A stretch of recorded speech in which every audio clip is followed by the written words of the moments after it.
It's a great honour to be able to welcome Minister McConalogue here today to launch the carbon sub-index. So, Minister, you're very welcome. Thank you. Thanks. Thank you very much, Sean, and Chairman Michael Doran, and all on the ICBF board and staff, and particularly all of you who have come here today, and all the key stakeholders and representatives. I'm very much delighted to be with you, and it's a really important day for our sector and indeed for agriculture in the country. I'm also delighted to see and grateful that so many of you have taken the time to come here today, because it is an exciting new venture, and it will be a benefit in terms of how it's going to be a way of producing an even more carbon efficient beef product in the country. It's a historic day, and it's a real milestone in the continued development of livestock breeding across Ireland, and particularly in the context of delivering on agriculture's commitment to our climate change commitments. I'm genuinely delighted to be with you to launch a number of positive changes to the Economic Breeding Index, which have come about from extensive research and collaboration between ICBF, Teagasc, Feast of Milk and Abacus Bio.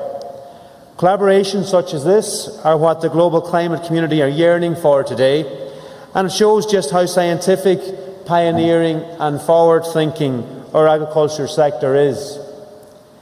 The United Nations Secretary-General Antonio Guterres last week at COP27 in Egypt said that we are on a highway to climate hell with our foot on the accelerator. But what we didn't hear as much of from his same speech were his words that humanity has a choice: cooperate or perish. And that's why the cooperation of so many within the sector for today's announcement is so important. The new carbon sub-index as a component of the EBI that will be outlined today is extremely significant. This carbon sub-index is a world first and highlights that Irish farmers are leading the way in terms of their commitment to climate action. This is exactly the type of forward thinking the Taoiseach Micheál Martin was referring to when he also spoke at COP27 and said, "As leaders we must lead."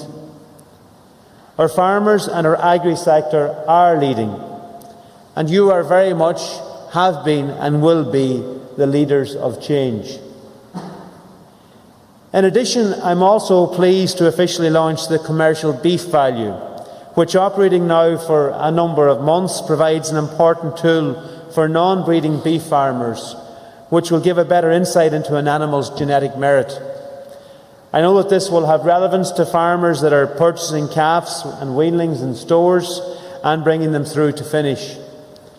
I'm hugely enthused and excited by these two developments, and it shows the huge resource we have at our disposal. Teagasc and ICBF are the envy of the farming and agriculture anywhere in the world. No farming sector is as advanced as we are here in Ireland. ICBF's mission is to benefit farmers, the agri-food industry and wider communities through the application of science and technology to ensure that farmers and industry make the most of the profitable and sustainable decisions, or make the most profitable and sustainable decisions when it comes to genetic gain.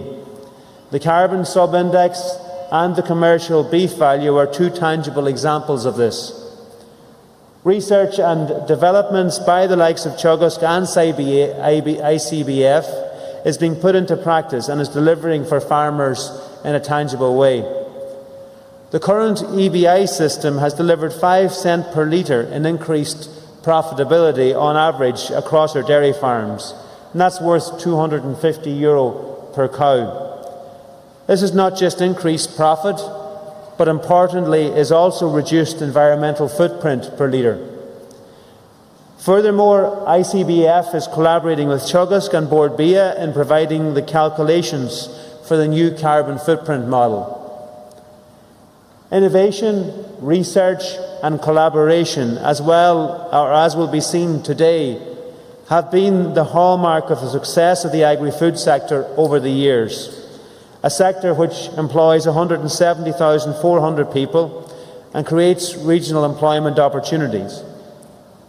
Many of the future opportunities in the sector will be based on the food systems approach, which has guided the strategic future direction of the sector, as has set out in the Food Vision 2030, focusing on the interconnectivity of food, and in particular with the environment and with nutrition and with health. The workings of Food Vision 2030 subgroups will inform the direction of policy in the time ahead. This is particularly important with the economy-wide focus on the delivery of the respective emission ceilings. And as we know, agriculture is required to reduce emissions by 25% before the end of the decade as part of the country's overall emissions, or overall ambition to reduce our emissions by 51% by 2030. And I think this will be a challenging and ambitious target, but it is one we need to work together to meet, and I know one that we will be able to meet as well by all of us putting our shoulder to the wheel. And a real ace up our sleeve in that is animal breeding. Improved breeding has been identified as a concrete action that will not only reduce the environmental footprint on farm, but will also increase profitability. Research has proven that higher EBI cows improve several traits of economic importance. Crucially, these higher EBI cows also improve the carbon footprint of the finished product. The Dairy Beef Index is another breeding tool which needs to be utilised on farms. The use of high DBI bulls will improve the quality of beef animals produced from the dairy herd, while having minimal impact on dairy cows' calving performance. Ultimately, using high DBI bulls will create a more sellable calf. Similarly, on the beef side, breeding can make a big contribution to more carbon-efficient animals. ICBF data has shown that prior to the Beef Data Genomics programme, cows were getting bigger, with poor female traits such as milk, fertility and survival.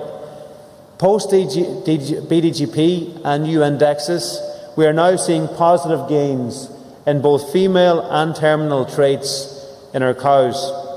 Reducing the age of slaughter also has an important role to play. The breeding of more feed-efficient and faster-growing animals has great potential to decrease the lifetime emissions of beef animals. We must ensure that farmers are profitable too, and I think our advancements in the area can help drive profitability.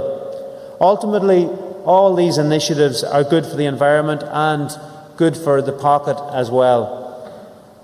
To conclude, ladies and gentlemen, we're standing as a sector facing into an exciting future with a real sense of optimism despite our many challenges.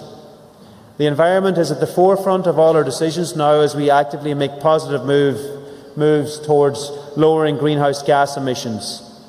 The EBI continues to deliver improved profitability and lower greenhouse gas emissions of the Irish dairy cows. And I firmly believe that the key building blocks through innovations such as the globally leading EBI sub-index we're announcing here today to support the sector on this sustainable journey, an important journey ahead. There will undoubtedly be changes over the years, but I am convinced that our sector will not only endure but flourish because farmers are world-class, backed by best-in-class science and research like what we have here today. So I wish the rest of the session well, and I'm delighted to officially launch the changes to our breeding indices. I hope these advancements help shape your thoughts for the 2023 breeding season. So thank you for coming today. Thank you to Sean and all of the Mart, our chair, and all of the Mart for hosting us. It's good to be here with my colleague James O'Connor, TD, and welcome to a number of our councillors who are joining us here today as well. And also thank you to ICBF and Teagasc for the really important work that they have done and continue to do in supporting all of us in terms of improving our sector, improving our productivity, and really importantly, bringing forward family farm incomes in the process. So, Corrin. Thank you.